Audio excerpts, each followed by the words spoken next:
Wakalimu Walk Together ni matembezi ya hisani yanayolenga kutoa elimu katika jamii.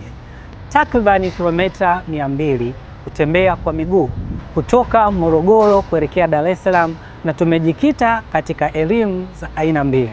Elimu ya kwanza ni elimu dhidi ya ukatili wa kijinsia na ukatili wa watoto katika jamii.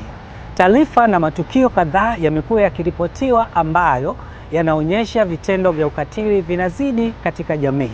Katika safari yetu ya kufikia jamii kwa takriban miaka 5, tumekuwa tukiwafikia watoto ambao miongoni mwao wamekuwa wakifanyiwa ukatili wa kijinsia. Lakini je, kuwatembelea tu watoto ambao wamekwisha kufanyiwa ukatili itakuwa na maana gani?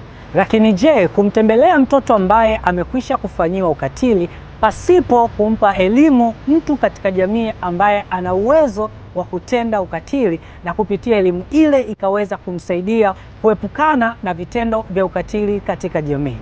Mimi katika mtazamo wangu, kumfikia mtenda tunaweza kusaidia kupunguza ukatili wa kijinsia.